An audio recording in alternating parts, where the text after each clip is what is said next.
Hello, I'm back again. I have been away for a while uh, due to some health issues. So, this time I first wanted to open with saying something about the Joshua-Ruiz fight. The big upset of this year. I'm sure there's not gonna be another upset this big for the rest of the year. Yes. Okay. What did we learn really from that fight? I guess because probably about 90% of people, at least 90, had Joshua winning. I mean, they were expecting a dominant knockout victory. But why? Why was everyone so dismissive of Andy Ruiz Jr. and his chances? Well, of course, a large part of that has to do with with how what he looks like, and his shape. Because um, let's put it this way. I mean, people that have no muscle definition and are bloated, fat, and whatever you call it, they are very often looked upon as total underdogs, and like, what's he doing here in the first place? He should be you know working at McDonald's or something. That's the mindset of an average boxing fan and any sports fan, really. But it's mostly in boxing that you see, really. I mean, that you can see these kind of men rather often, anyway. Yeah. But what many really overlooked was that Andy Ruiz has only one loss on his record, and that loss was very disputed to Joseph Parker, of course, who made Joshua work hard for the first time in his career. And what Andy Ruiz did that Parker didn't do, that Parker should have done, I believe he would too most likely have won the fight had he done the same. And that's just letting his hands go, trying to counter Joshua and, counter punching. But instead, Parker ran and boxed and, ran and boxed. And that of course, if the fight had been in New Zealand, who knows? Maybe he would even get it on scorecards. But no way you win a fight in UK, fighting away like that.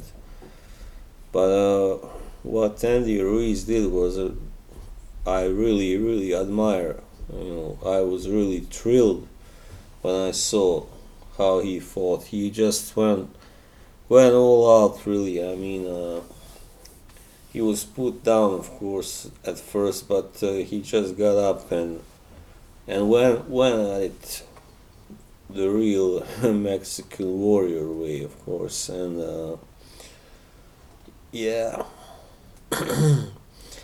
he just happened to have a lot of course, hand speed, and he's got good punching power and enough accuracy. And I hope that now this trend will start to be broken. That this trend in the heavyweight division that I never liked, really, with these huge guys, like taking over 6'7", 6'6", 6'9", like Fury. I mean, you know, I know that people like to watch really big guys duke it out, but most often it's not a very good fight. I mean, unless one guy knocks out the other fast, then it's never that good to watch, and we need more more regular sized heavyweights. That's for sure. And yeah, I'm not gonna say any more about that fight, but I believe Andy Ruiz is can be a good champion, and he now has said that he is now more, uh, yeah, more motivated to train, and yeah, of course, now that he has really achieved something big. Yeah, all right. Well, with that, I want to go on to the fights of the next weekend. Um, the first fight is a very, very good one at cruiserweight. It's Myris Briedis versus Krzysztof Glowacki, an all East European showdown. And Briedis is the defending the WBC, no sorry, WBO cruiserweight title, while the WBC title uh, is currently vacant. No, sorry, I'm sorry. It's actually Glowacki who has. He is the interim WBO champion. Well,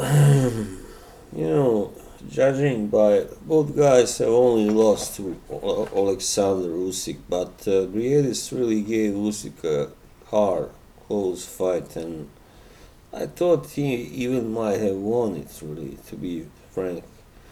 While Glowacki was nowhere near winning the fight against Usyk. He was really dominated, and he had a few good moments, and maybe he won like 3 rounds, but not more. Much like Gassiev versus Usyk. So to be short, to be brief, I believe Briedis is going to win this fight, and on points, because both guys have not been stopped yet, and they are really tough fighters, and yeah. But I believe Briedis is at least a little better than Glowacki. Okay, and then Sullivan Barrera versus Jesse Hart. This is a light heavyweight fight, quite interesting. Jesse Hart, this is, I believe, his first fight at 175. He lost to Gilberto Ramirez in December. That was his second loss. Both are to Ramirez, and but he's a very big. He was a very big super middleweight, and he's still a very big light heavyweight. That's 6'3". And Sullivan Barrera is also a big light heavyweight at 6'2", who also has he's got the punch and the skills, the necessary skills. Well, this fight is pretty hard to really pick, but I don't know really. I guess both guys are rather evenly matched, so perhaps I lean slightly towards Hart, but it's gonna be very hard, competitive, and close fight, I believe.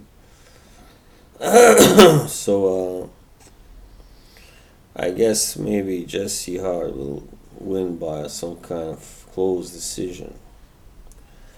Yeah, and then there's a big British domestic showdown at featherweight. Josh Warrington versus Kid Galahad. This is Kid Galahad's first true test, and of course he is the the puncher in this fight, and but yeah, he has fought a few guys that were decent before, but never anyone of this caliber, of course, and it's gonna be a hard test for him, and of course both guys are undefeated so far, and but Warrington is just slightly taller, not really a big difference there, but he's just a tireless machine of a fighter, and he just throws and till he just wears you out, But he doesn't have really much power, of course, so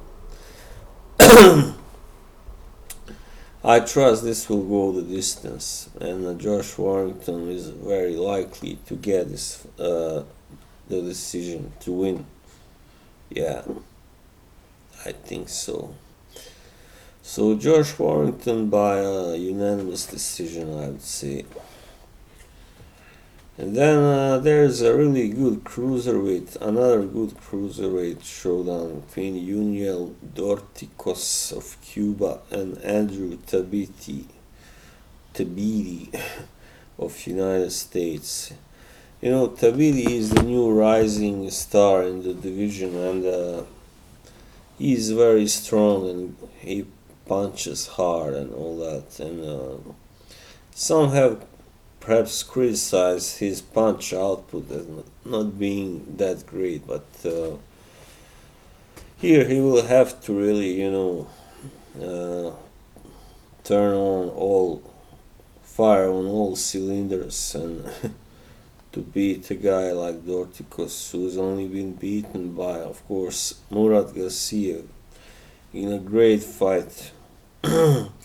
Since then, Dorticos has beaten Mateusz Masternak. Yeah, and his best victory so far is a TKO 2 against Dmitry Kudryashov, who is also fighting this weekend. While he's a taller guy by 2 inches also, Dorticos. While Tabiti has beaten Steve Cunningham by unanimous decision, and then he knocked out Latif Coyote in 6 rounds, and then he beat the undefeated Ruslan Pfeiffer by unanimous decision in his last fight in October. So this guy is really, this guy can fight definitely.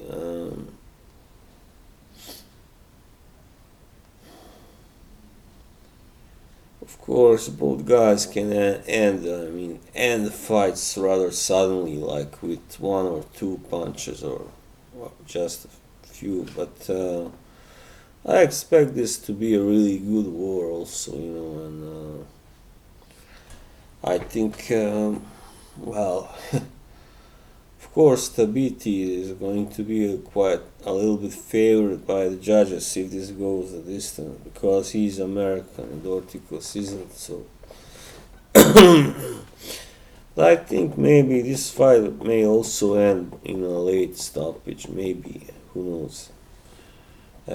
Yeah. I don't know really.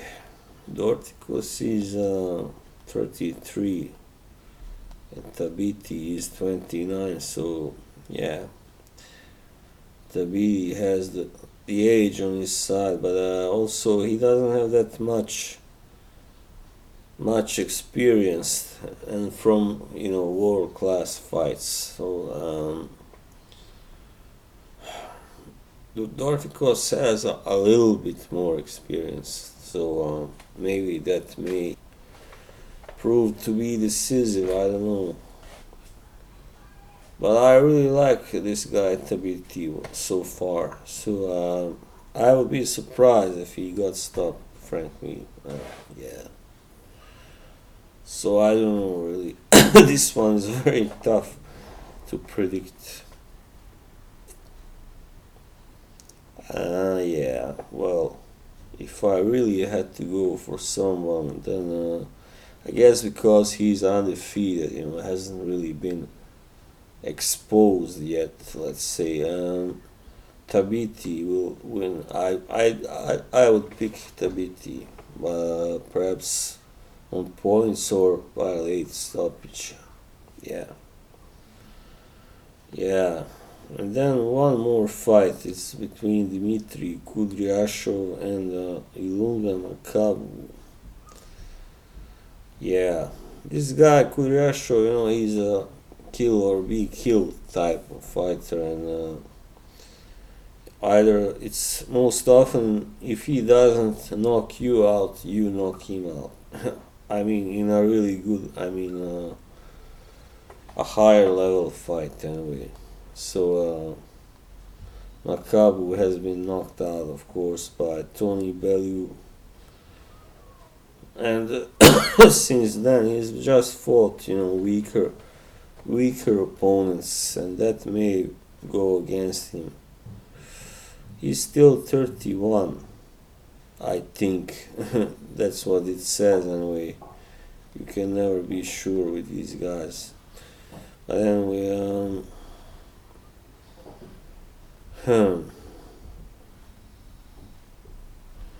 I mean, Kudryashov has been knocked out twice, but it was by a rather good, by Dorticus and Durodola. So,